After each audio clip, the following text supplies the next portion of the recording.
यीशु मसीह के नाम से आप सभी को जय मसीह की। विन डिसाइपलशिप ट्रेनिंग में मैं आप सभी का स्वागत करती हूँ। तो पिछले पाठ में हमने मसीह में इस शीर्षक को आध्यात्मिक जीवन के कुछ कार्य प्रयोग रूप ध्यान रखकर अपने आप को परखने की कोशिश की थी और हम विश्वास करते हैं कि हमारे टूटे मन से निश्चय ही प्रभु को सुखदायक सुगंध प्राप्त कर उसे हम प्रसन्न करने में कामयाब हो पाए होंगे। तो आइए आज के पाठ्यक्रम को शुरू करने से पहले हम मध्यस्थी की प्रार्थना में जाएंगे और प्रभु के समीप जाएंगे और प्रभु से प्रार्थना करेंगे कि वह हमारी सहायता करे। आइए हम अपने आंखों को बंद करें।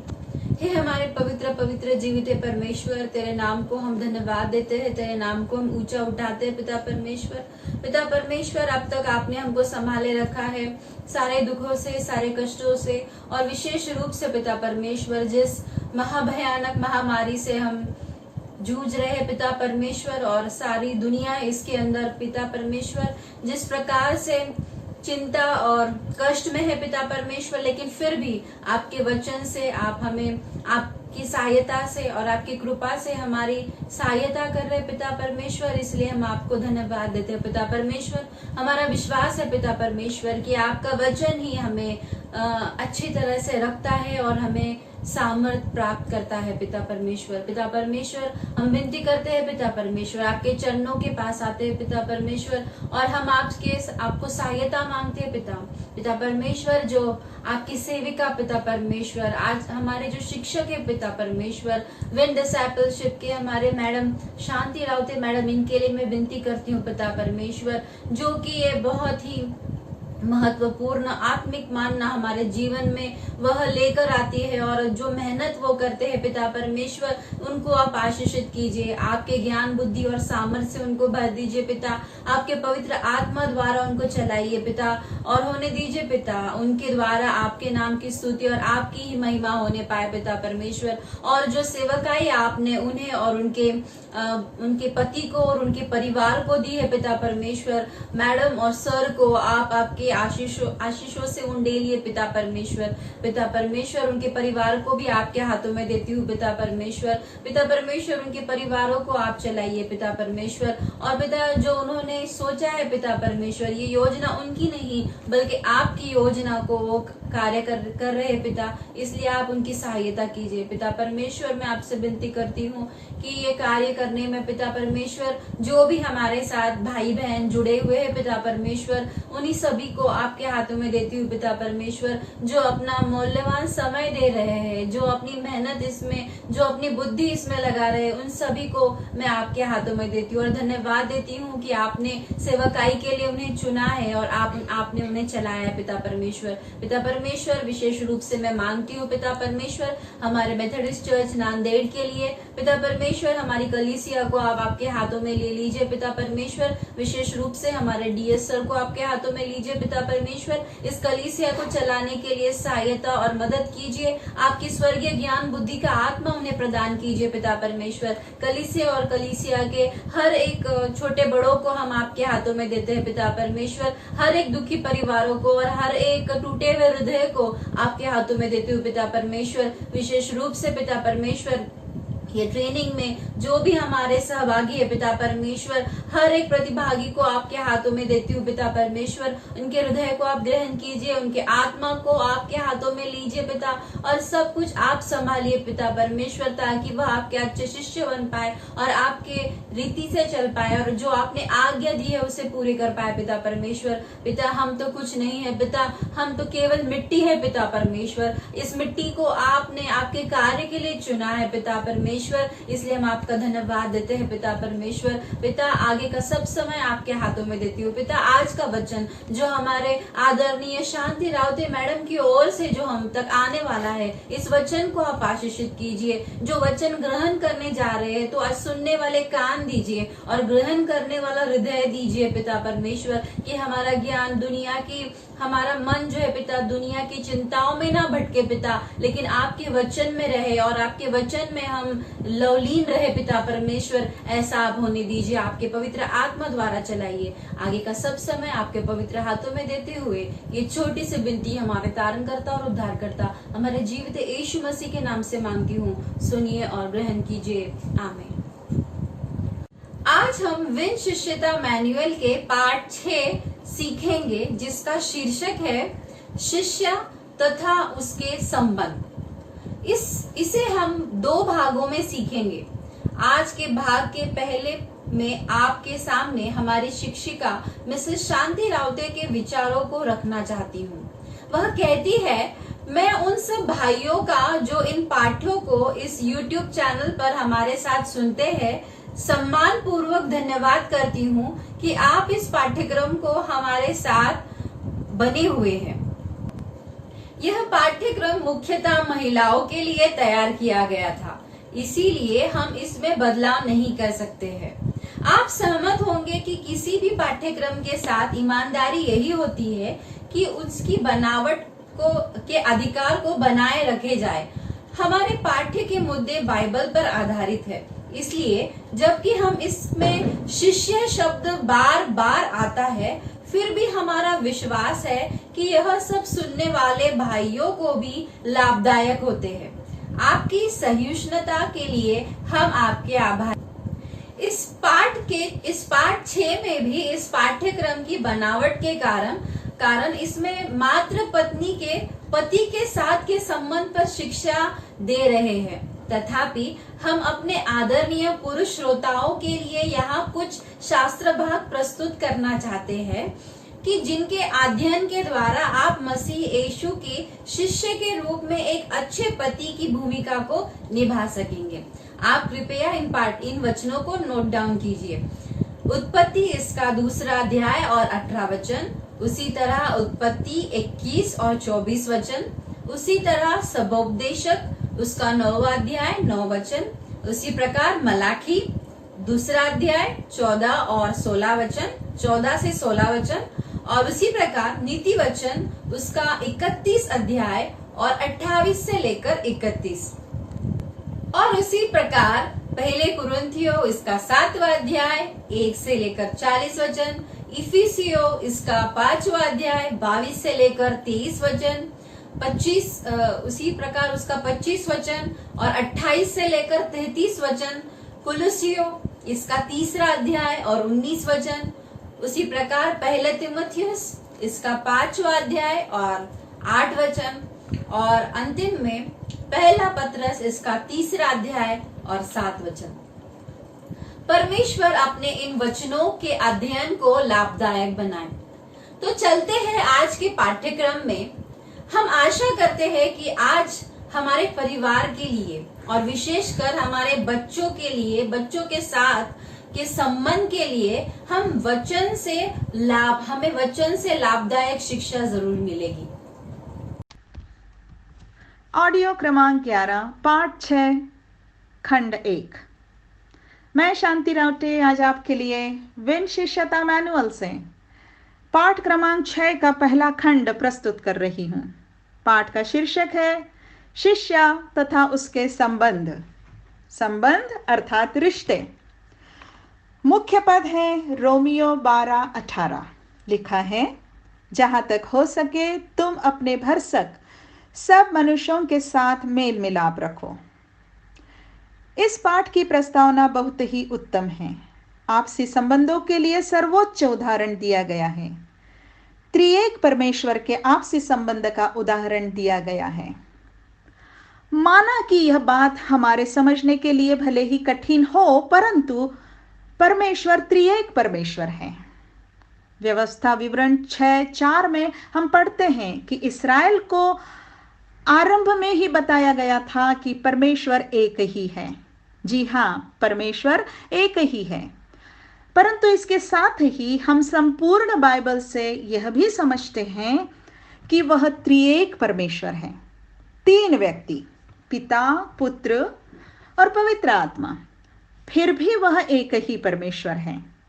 और त्रिएकता के तीनों व्यक्ति आपस में सतत अर्थात निरंतर उचित और स्वस्थ संबंध में बने रहते हैं। इसी प्रकार मसीह यीशु के शिष्यों को भी एक दूसरे के साथ आपस में उचित संबंध में बने रहना है, अर्थात एक दूसरे के लिए लाभदायक और सहायक संबंध में बने रहना है।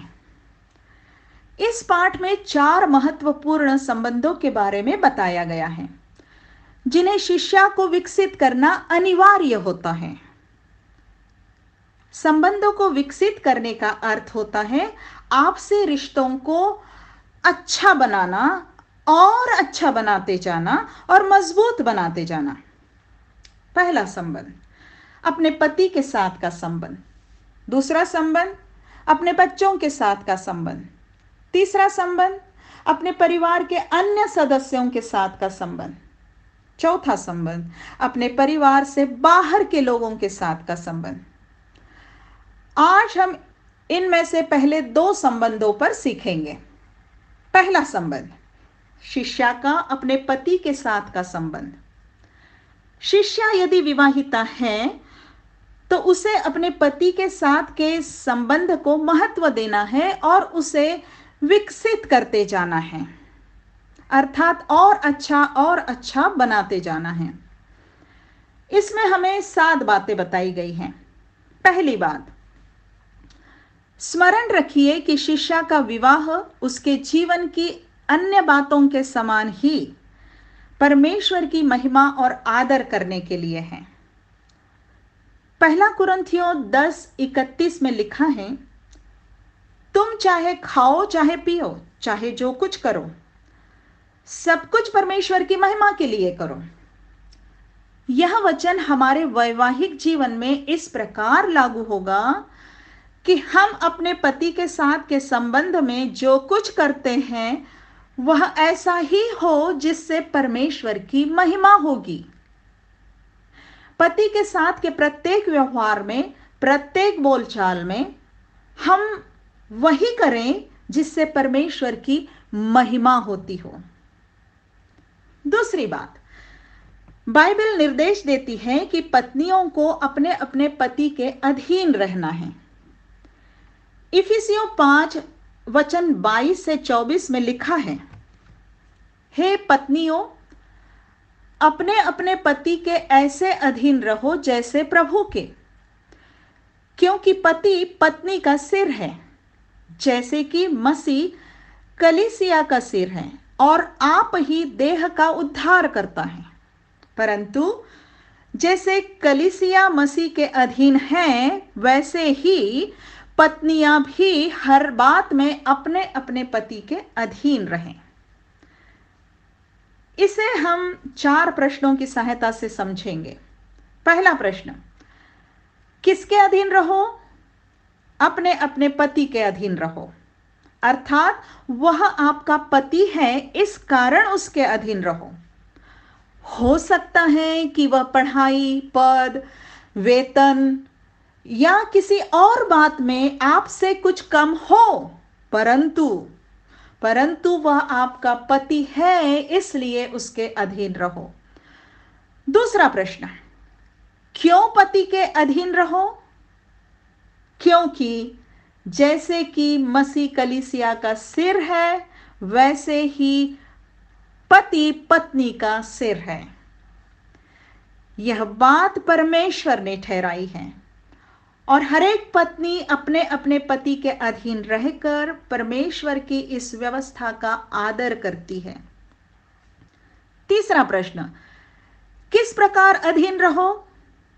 ऐसे अधीन रहो जैसे प्रभु के।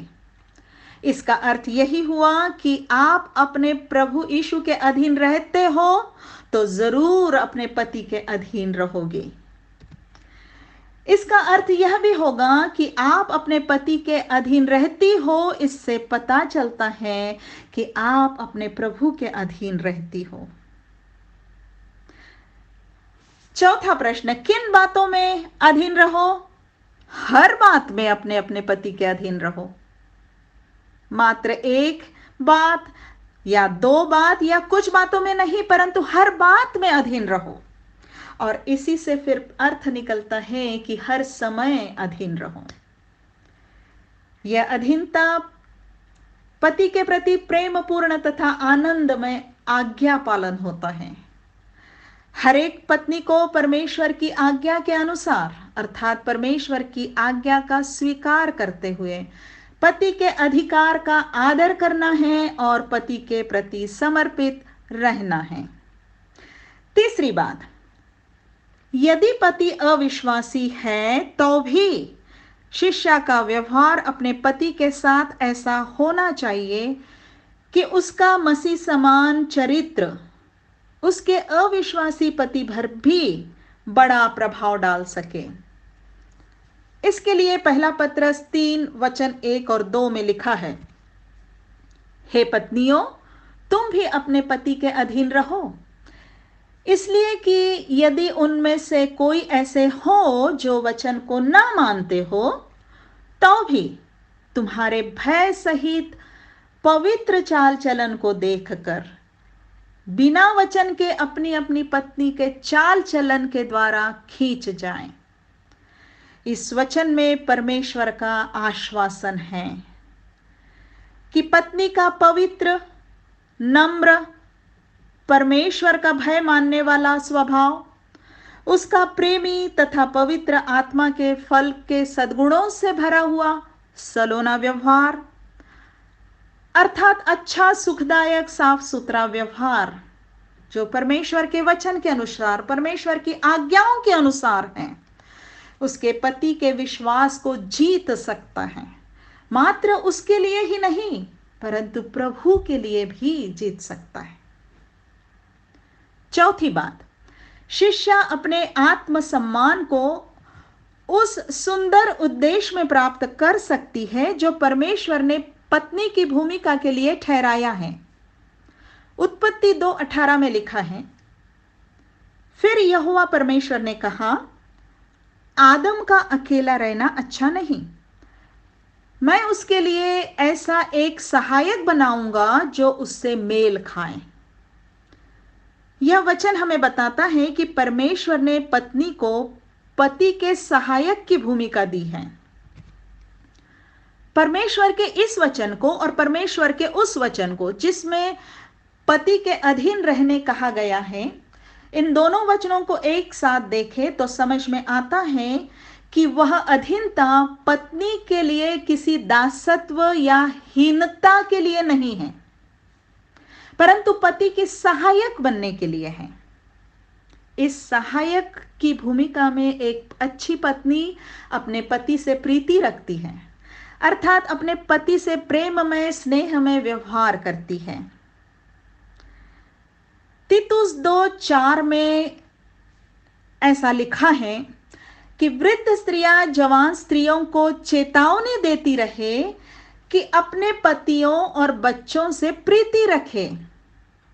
इससे समझ में आता है कि इस प्रीति करने में बहुत कुछ आता है जिसकी चेतावनी देते जाना है, मतलब सिखाते जाना है। इसमें बहुत कुछ आता है जैसे कि पति की आवश्यकताओं की सुधि लेना, चिंता करना, उसके आदर, मान, सम्मान इत्यादि सभी बातों का ध्यान रखना। एक अच्छी पत्नी अपने पति से ऐसे ही प्रीति रखती है और जैसे कि नीतिवचन 31:12 में कहा गया है, वह अपने जीवन के सारे दिनों में उससे बुरा नहीं वरन भला ही व्यवहार करती है। जी हां, अच्छी पत्नी अपने जीवन के सारे दिनों में अर्थात दुख में और सुख में, धन में और निर्धनता में, रोग में और आरोग्यता में अपने पति से बुरा नहीं वरन भला ही व्यवहार करती है। पांचवी बात, मसीही विवाह शिष्यों के लिए एक सुअवसर है कि अपने अपने जीवन साथी के प्रति परमेश्वर के अनुग्रह तथा प्रेम का आदान प्रदान करें। यदि पति और पत्नी दोनों विश्वासी हैं, तो पहला पत्रस 3:7 में कहा गया है कि वे जीवन के वरदान के वारिस हैं। वे मात्र सांसारिक अच्छी बातों में ही नहीं, परंतु अनंतकालिक जीवन में भी साथ साथ वारिस है। इस वचन में वरदान का एक अर्थ अनुग्रह भी होता है।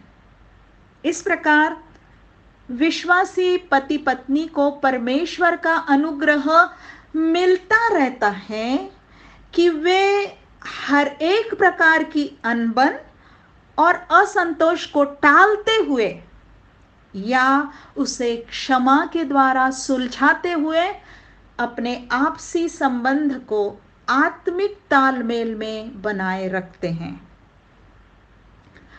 प्रार्थना के जीवन में बाधा ना पड़ने के लिए यह आवश्यक होता है। मरकुस 11:25 में जो कहा गया है कि जब कभी तुम खड़े हुए प्रार्थना करते हो तो यदि तुम्हारे मन में किसी के प्रति विरोध हो तो क्षमा करो, इसलिए कि तुम्हारा स्वर्गीय पिता भी तुम्हारे अपराध क्षमा करे। तो यह बात पति पत्नी पर भी लागू होती है कि एक दूसरे के मन में कुछ विरोध हो एक दूसरे के लिए तो उसे क्षमा करें, ताकि स्वर्गीय पिता भी उनके अपराध क्षमा करे और उनकी प्रार्थना को सुने। छठवीं बात, अन्य महत्वपूर्ण बातों के साथ ही अनिवार्य है कि हम अपने जीवन साथी के साथ समय बिताएं, समय व्यतीत करें। ऐसा समय जब हम गहरे अर्थपूर्ण वार्तालाप में पूर्णतः व्यस्त हो एक दूसरे के साथ। यह एकता का बंधन, मजबूत बंधन परीक्षाओं से बचने का संरक्षण होता है। परमेश्वर का वचन 1 कुरिन्थियों 7:3-5 में कहता है, सुनिए, लिखा है, पति अपनी पत्नी का हक पूरा करे और वैसे ही पत्नी भी अपने पति का। पत्नी को अपनी देह पर अधिकार नहीं, परंतु उसके पति का अधिकार है। वैसे ही पति को भी अपनी देह पर अधिकार नहीं, परंतु पत्नी का है। तुम एक दूसरे से अलग ना रहो, परंतु केवल कुछ समय तक आपस की सम्मति से, ताकि प्रार्थना के लिए अवकाश मिले, और फिर एक साथ रहो। ऐसा ना हो कि तुम्हारे असंयम के कारण शैतान तुम्हें परखे। सातवीं बात, एक थी प्रभु की दासी मम्मा थेल्मा ब्राउन, जिन्होंने अपने पति के साथ वैवाहिक जीवन के 62 वर्ष बिताए और अलग अलग कठिन परिस्थितियों में प्रभु की सेवा करते हुए उनका साथ दिया। उन मम्मा थेल्मा ब्राउन का कहना है, परिवार व्यवस्था का आरंभ स्वयं परमेश्वर ने किया था। यह उसकी कल्पना है और यह उसे बहुत प्रिय है। इफिसियों 5:22-23 हमें बताता है कि वैवाहिक संबंध उस प्रेम का ज्वलंत उदाहरण है जो मसीह को कलीसिया से है। वह चाहता है कि यह संबंध एक पवित्र, सुंदर व्यवस्था और संपूर्ण संसार के समक्ष उसके उस प्रेम का चमकदार चित्रण हो जो उसे अपनी दुल्हन कलीसिया से है।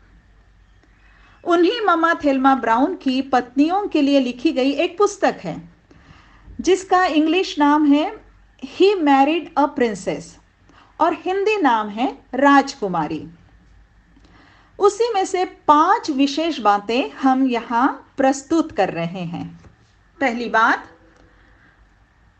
वह पति और वह पत्नी जो जीवन में सबसे अधिक प्रेम, एक दूसरे से भी अधिक प्रेम परमेश्वर से करते हैं और जो एक साथ उसके वचन का अध्ययन और प्रार्थना करते हैं, उनके पास उसकी महान सामर्थ्य होती है कि शत्रु शैतान के किसी भी हमले का सामना कर सके।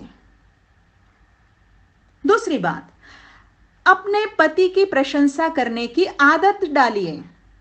कटाक्ष या ताना मारना वैवाहिक बोलचाल में कैंसर जैसा होता है। तीसरी बात, कभी भी एक दूसरे को नीचा दिखाने की आदत में मत जाइए। एक दूसरे की उन्नति के लिए आप जो कुछ कर सकते हैं वह कीजिए। तीसरी बात।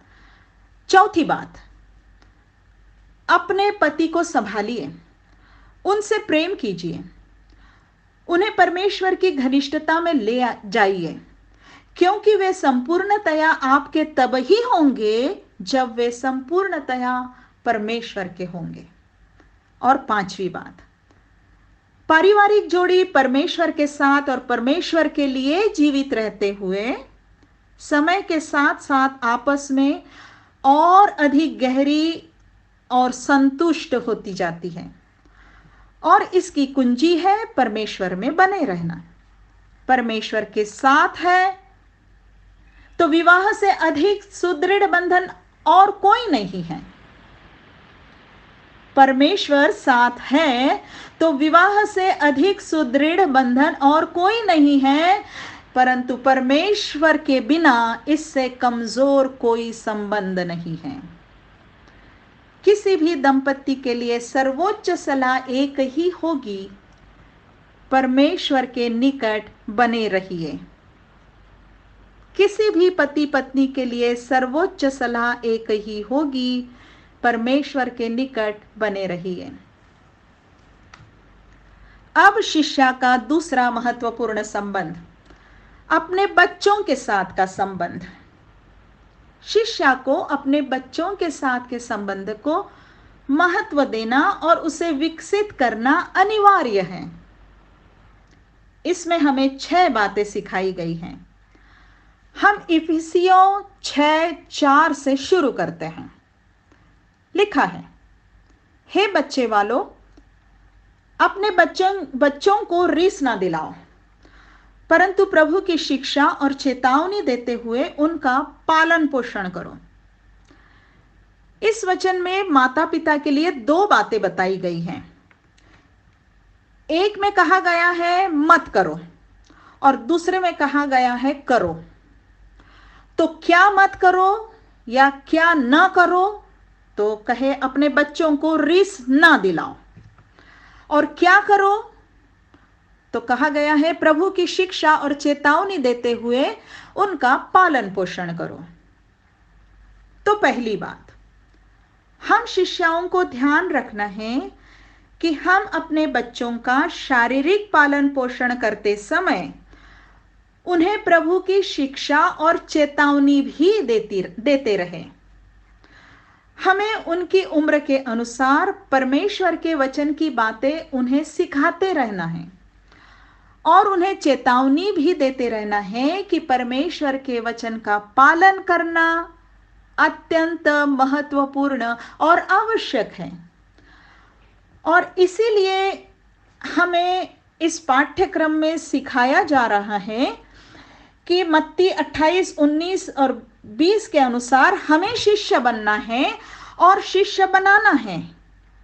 तो हमें अपने बच्चों को भी यीशु के शिष्य बनने की शिक्षा देते रहना है। हमें अपने बच्चों के बालकपन से ही प्रयास करना है कि उन्हें उद्धारकर्ता यीशु की पहचान करा दें, उनकी अगुवाई करें कि वो यीशु मसीह को अपना व्यक्तिगत उद्धारकर्ता स्वीकार कर ले, अपने पापों की क्षमा प्रभु से मांग लें। हमें उनके उद्धार और आत्मिक जीवन के लिए लगन से प्रार्थना करना है और परमेश्वर के वचन की शिक्षा देने के इन शिष्यता के पाठ उनकी उम्र के अनुसार हमें उन्हें सिखाते रहना है। दूसरी बात, इफिसियों 6:4 में जो हमें ना करो या मत करो कहा गया है वह है अपने बच्चों को रिस ना दिलाओ। रिस ना दिलाओ का अर्थ होता है तंग मत करो या क्रोध ना दिलाओ या नाराज मत करो। इसके लिए हम ये कुछ बातें याद रखें। हम बच्चों को अनावश्यक क्रोधित और उत्तेजित न करें। हम बच्चों को हद से ज्यादा आज्ञाएं ना दें। हम बच्चों की बहुत ज्यादा आलोचना ना करें। हम बच्चों के साथ बहुत ज्यादा कड़ाई ना करें। हम बच्चों के साथ अनावश्यक रीति से चिड़चिड़े ना हो। हम किसी एक बच्चे का पक्ष लेने वाले ना हो। हम अपने सब बच्चों के साथ समान व्यवहार करने वाले हो। तीसरी बात, माता पिता के लिए आवश्यक है कि वे खुद अपने बच्चों के साथ के संबंधों में परमेश्वर के गुणों को प्रकट करें। इफिसियों 4:32 में हमसे कहा गया है, एक दूसरे पर कृपाल और करुणामय हो, और जैसे परमेश्वर ने मसीह में तुम्हारे अपराध क्षमा किए, वैसे ही तुम भी एक दूसरे के अपराध क्षमा करो। हमारे बच्चों के जीवन में भी कभी कभी ऐसे समय आएंगे कि हमें उनके अपराध क्षमा करने होंगे, यह याद रखते हुए कि परमेश्वर ने हमारे भी अपराध क्षमा किए हैं। हमें बच्चों की गलती या गलतियों के बाद भी उन्हें ग्रहण करना होगा और उन्हें परमेश्वर के सामने पश्चाताप करने के लिए प्रोत्साहित करना होगा। उन्हें परमेश्वर से क्षमा मांगने के लिए प्रोत्साहित करना होगा। आवश्यक है कि हम अपने बच्चों के साथ के व्यवहार में कोमल हो और दयावान हो, जैसा हमारा स्वर्गीय पिता दयावान है। चौथी बात, जैसे पिता परमेश्वर हमें अर्थात अपनी शिष्याओं को अनुशासित करता है, अनिवार्य है कि जब आवश्यकता हो तब हम भी अपने बच्चों को प्रेम पूर्वक अनुशासित करें या ताड़ना दें। नीति वचन 22:6 में लिखा है, लड़के को शिक्षा उसी मार्ग की दे जिसमें उसको चलना चाहिए। शिक्षा दे के लिए जो शब्द उपयोग में लाया गया है, उसका अर्थ शिक्षा के साथ ताड़ना और दंड देना भी होता है। इब्रानियों 12:6 में कहा गया है, प्रभु जिससे प्रेम करता है उसकी ताड़ना भी करता है। हम अपने बच्चों से प्रेम करते हैं, उनके आत्मिक जीवन के लिए भी उनसे प्रेम करें, और इसके लिए जब भी ऐसा लगे कि कोई ताड़ना देनी है तो पहले प्रार्थना करें और परमेश्वर पिता से अगुवाई मांगे कि हम अपने बच्चों को कैसे अनुशासित करें। ताड़ना कठोरता से ना हो, क्रोध से ना हो, शारीरिक या भावनात्मक चोट पहुंचाने की ना हो, परंतु शांत भाव से और प्रेम और समझदारी से हो। हम अपने बच्चों के साथ प्रार्थना करते हुए उनको समझाएं कि हम उन्हें किस बात के लिए और क्यों अनुशासित कर रहे हैं। पांचवी बात, हमारे लिए आवश्यक है कि जब हमारे बच्चे पाप करें तब हम उन्हें रोकें। रोकना के लिए जो बाइबल में मूल शब्द है, उसका अर्थ होता है सुधरने के लिए निर्देश देना, सुधारना, उनकी गलत बात के प्रति अपना विरोध व्यक्त करना। पहला शमूएल 2:2 और 35 में और अध्याय 3:13 में हम पढ़ते हैं कि एली ने अपने पुत्रों को अधर्म करने से रोका नहीं, और इसलिए परमेश्वर ने उन्हें उनके शत्रुओं के द्वारा नाश होने दिया। एली के बच्चे गलत करते थे, यह उनका पाप था, परंतु एली ने उन्हें रोका नहीं, यह एली का पाप था। अवश्य है कि जब हमारे बच्चे पाप करें तो हमें उन्हें रोकना है और उन्हें चेतावनी भी दें कि परमेश्वर के वचन का पालन न करने के कारण परिणाम गंभीर होते हैं।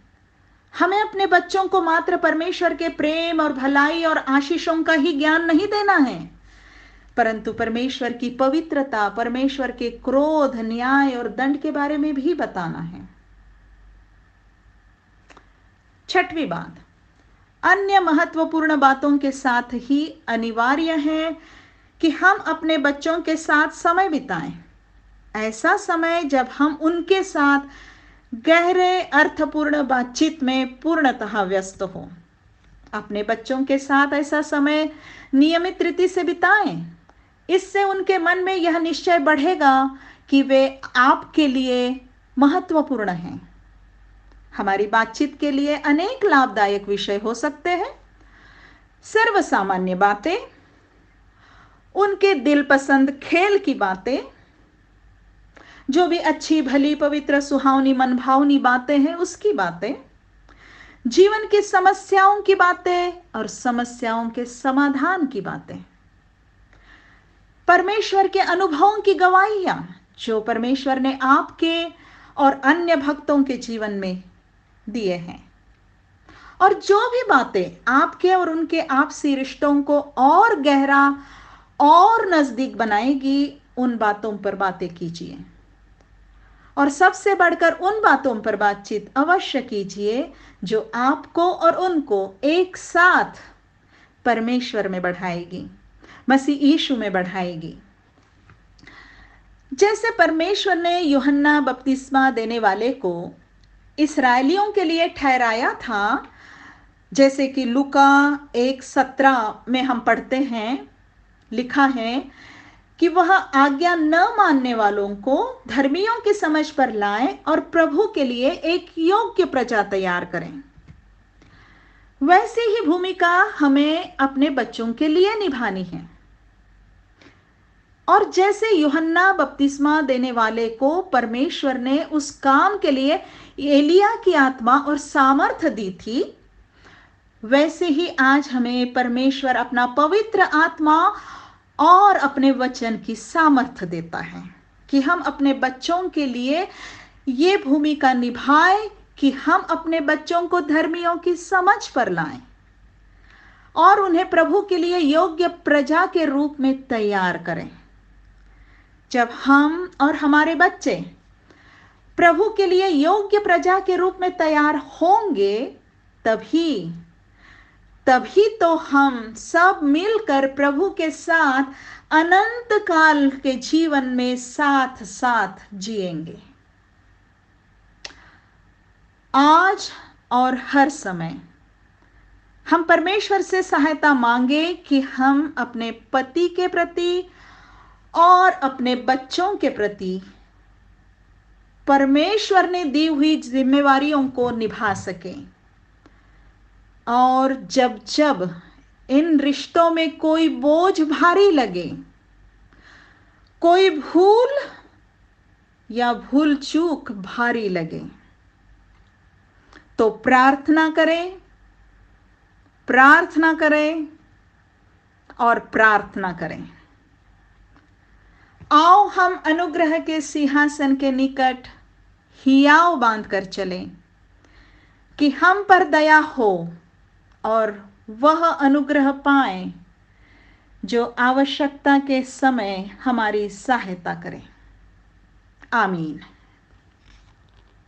तो आशा करते हैं आज का वचन हमें हमारे आध्यात्मिक उन्नति के लिए लाभदायक हुआ है। आइए हम प्रार्थना करें। हे हमारे जीवित परमेश्वर, आज का वचन हमारे आध्यात्मिक उन्नति तथा हमारे पति या पत्नी और हमारे बच्चों के संबंध कैसे होने चाहिए और किस प्रकार उसे हम सुधार कर पाए, इस मार्गदर्शन के लिए आपका हम बहुत बहुत धन्यवाद देते हैं। पिता, आपसे विनती करती हूँ, हमारे पति या पत्नी और बच्चों के प्रति अपने परमेश्वर ने दी हुई जिम्मेदारी को हम अच्छी तरीके से निभा सके, इसलिए कृपया आप हमारी सहायता कीजिए। पिता परमेश्वर, जब भी हम अंधकार में चले जाते हैं, पिता परमेश्वर आप हमें प्रकाश दिखाइए और अपने वचनों से आप हमें सिखाइए कि सही राह क्या है। पिता परमेश्वर आगे का सब समय आपके हाथों में देती हूँ पिता, और ये छोटी सी विनती हमारे तारण करता और उद्धार करता यीशु मसीह के नाम से मांगती हूँ, सुनिए और ग्रहण कीजिए। आमीन। आइए हम प्रभु की प्रार्थना कहेंगे। हे आमच्या स्वर्गातील बापा, तुझे नाम पवित्र मानले जाओ, तुझे राज्य येऊ, जसे स्वर्गात तसे पृथ्वीवरी. तुझ्या इच्छेप्रमाणे हो. आमची रोजची भाकर आज आम्हास दे, आणि जसे आम्ही आमच्या ऋणासून सोडले आहे तसेच तू आमचे ऋण आम्हास सोड, आणि आम्हास परीक्षेत आणू नकोस, तर आम्हास वाईटापासून सोडू. कारण की राज्य, सामर्थ्य आणि गौरव ही सर्व काळ तुझीच आहे. आमेन. तो मिलते हैं आने वाले शुक्रवार को इसी समय, इसी चैनल यानी कि मेथोडिस्ट चर्च यूट्यूब चैनल पर. तब तक वचन में और प्रार्थना में बने रहिए. प्रभु आपको आशीषित करे. Praise the Lord.